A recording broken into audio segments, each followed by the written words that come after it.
doing today? Hey, Mom. How are you?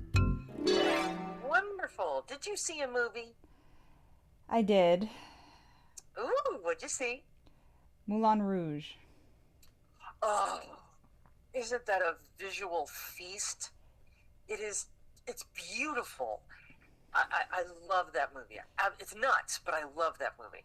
Okay.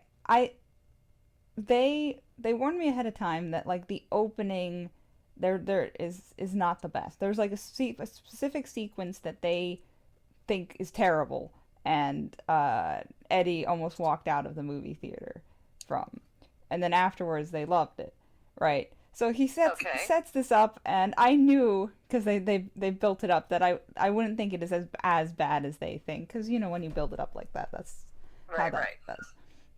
So I now the opening thing it is is a problem. There's just too many Dutch angles. They're Dutch angles. Excuse my ignorance. Oh, okay. When the camera is tilted, so like when instead of filming it straight, it's at an angle. Oh, I see. So it kind of makes you dizzy, and it kind of makes Well, they were going for whimsy. I feel like they got woozy.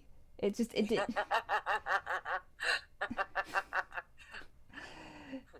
it didn't work. I You felt ill, and that was before the narrator takes absinthe, and then it gets really crazy.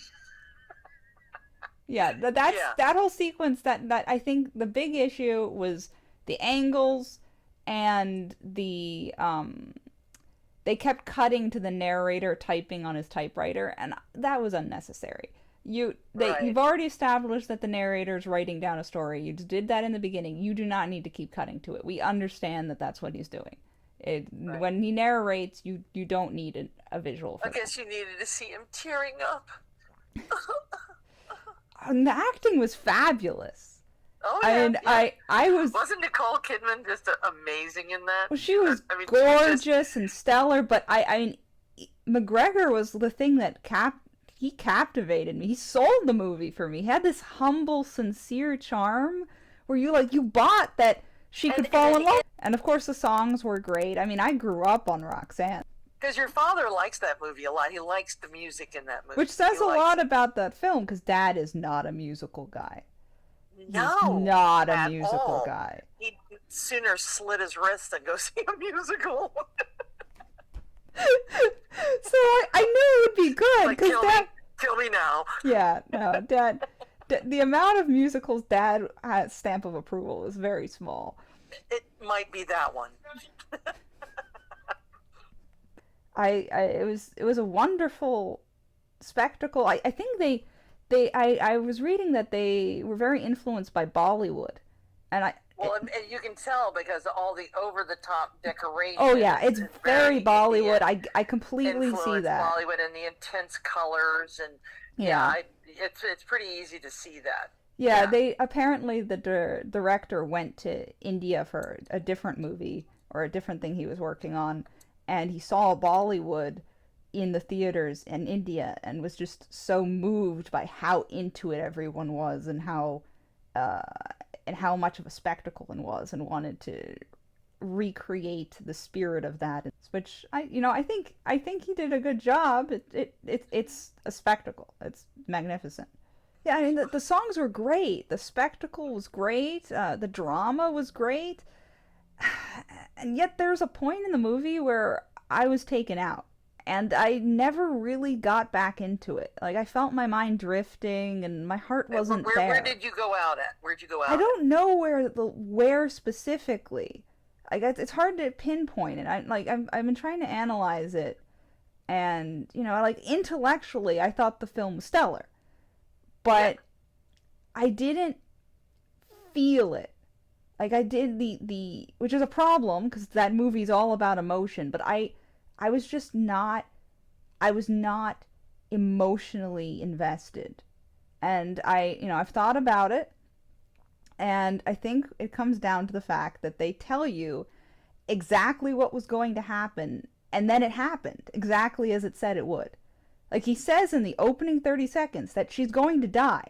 And in the opening 10, it makes it pretty clear that she's going to die of consumption.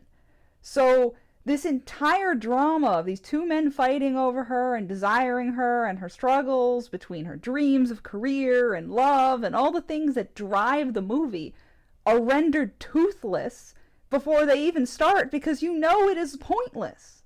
Because she dies. And you know she dies. But saying that she dies in the beginning is one thing, right? But it's another to also make it clear that she dies from something completely divorced from any of the actions of the characters. Oh, so she's never in danger at any time when you think she could be, right? Because they've already told you how she dies. Yeah, it's like when there's like that sequence of like all the guns everywhere, and you're like, but you know she's going to die of consumption. And the terminally ill subplot wasn't even necessary. It doesn't add anything to the story. It wasn't even necessary to kill her off. There's a man trying to kill her lover with a gun in the scene she dies in. She could have easily taken the bullet from him or accidentally shot and gotten more or less the same ending. Right, good point. It adds nothing to the film. But, like, I mean, even when you know the ending, it's about how you get there. You know how a fairy tale ends, but we keep watching adaptions of every fairy tale anyway. The story's in the telling, right? It's in the journey. Right. But the movie makes sure to tell the entire journey, beat by beat by beat. You get a spark notes of the whole movie through the in-universe play that they're putting on, which mirrors their lives exactly. So again, when they are explaining the plot of the play in the first 15 minutes, they're explaining the plot of the movie very explicitly and intentionally.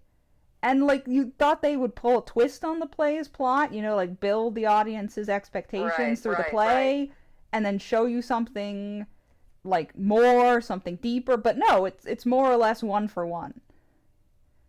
But I was talking to Maddie, I think she's right. I think the reason he did it that way is to reference Shakespeare. You know how in Romeo and Juliet, you know they're gonna die ahead of time because the opening right, exactly. Says so. He was trying to doing like a modern day Moulin Rouge. Moulin Rouge is supposed to be, it's kind of an amalgamation of like 3 different operas and has like Shakespeare thrown in, and it's supposed to be similar to Orpheus. But the thing about Orpheus is like there's a hope spot that they might turn out okay, in the sense that he tries to save her and fails. But like in your head, they could have succeeded. They could have. There's a hope there that is lost. That's the tragedy. There is no hope that is lost in this movie because she's dying of something that nothing's. It's not related to anything. No one can cure her. Right. I don't know. I really want to love it. Like, I grew up on Roxanne, and it feels like a part of my childhood, even though I just saw it. But no, I just appreciate it, like a patron of Moulin Rouge hollering at her like facade, and not the man who loved her as a woman. I feel that's how I feel about the movie. Your big little brother is in Hershey right now. Oh, is he? Yeah, and I'm in a Starbucks, so if you hear coffee grinding noises, that's the reason why. I'm just working.